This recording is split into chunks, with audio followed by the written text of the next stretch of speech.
Ya, sokongan tu memang jelas. Contohnya macam bila mana kita nak buat sesuatu, memang kita akan maklumkan dan juga kita bincangkan dalam kalangan teman-teman lain. Tapi ya memang saya tak nafikan, memang hari ini seperti mana yang kita sebut, sokongan fizikal itu memang hari ini agak mencabar.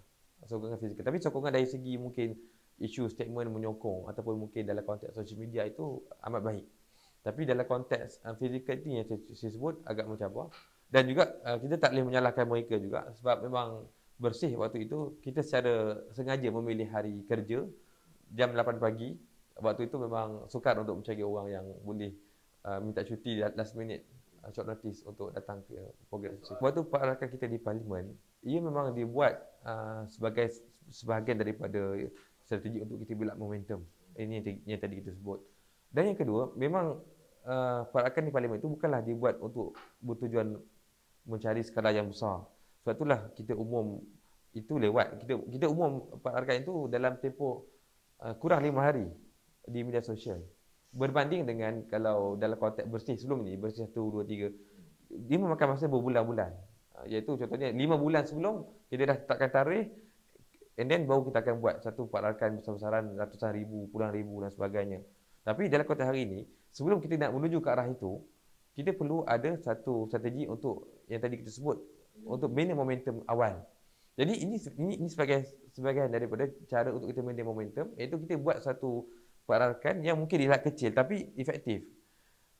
Kita buat walaupun kita umum kurang 5 hari, kemudian pada hari Selasa, hari kerja, pukul 8 pagi, jadi memang kita tidak akan expect turn out yang ramai, puluhan ribu.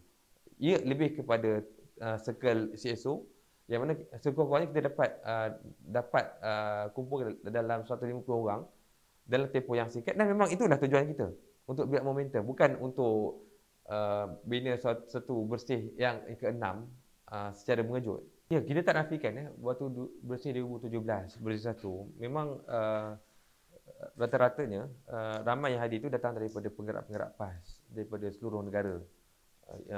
Dan itulah kalau on record, walaupun saya sebagai musim bersih baru, tapi dalam konteks sejarah, bersih kita menghargai sumbangan yang diberikan oleh PAS waktu itu, iaitu waktu zaman kepimpinan Tuan Guru Aziz dan sebagainya, yang mana memang mereka ni all out untuk memberi sokongan kepada bersih. Waktu bersih pertama, saya ambil contoh lah bersih pertama 2017, yang membawa kepada impak yang besar.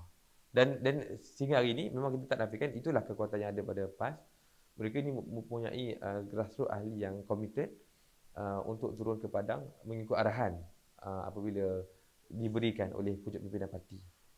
Memang banyaklah persepsi nak mengatakan dianya wayang tak wayang, tapi yang penting kita dah buktikan.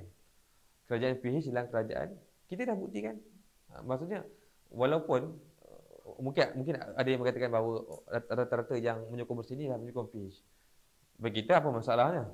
Kalau pendukung bersih yang datang ini adalah penyokong PH, setidak-tidaknya kita menyokong PH dengan syarat. Bukanlah seperti zaman sebelum ni menyokong parti politik secara membabi buta tanpa ada check and balance. Kita tak bagi free pass. Kita vote you jadi kerajaan, you buat suka hati. Itu bukan kita dalam konteks bersih. Ada teori ataupun ada pandangan-pandangan di social media yang associate, yang seolah mengatakan bahawa bersih hari ini menggantikan pembangkang. Malah mungkin juga kalau kawan-kawan PKR dalam komen-komen mengatakan bahawa hari ini bersih menjadi walaun baru dan sebagainya. Ya, itu pandangan dia lah. Sebab mungkin dalam konteks semasa tadi juga saudara Jimani sebut ni. Sebab dalam konteks pembangkang mungkin hari ini juga mereka dalam konteks nak di structure direction untuk membawa agenda reformasi. Sebab sebelum ini memang pembangkang rata-ratanya amat kurang menyatakan tentang reformasi, dan sebab itulah bagi bersih bukan persoalan kita nak menggantikan pembangkang, tapi bagi kita sebab hari ini adanya vacuum apabila kerajaan PH dan juga BN menjadi kerajaan, dan juga adanya sektor-sektor yang menjadi part of kerajaan dalam konteks pentadbiran. Jadi bagi bersih sayang sekali apabila adanya vacuum suara rakyat untuk membawa agenda reformasi. Jadi sebab itulah bersih cuba ke depan bagi kita memang ada masalah dalam konteks tadi CSO ataupun mungkin pembangkang yang mungkin dalam konteks untuk restructure agenda.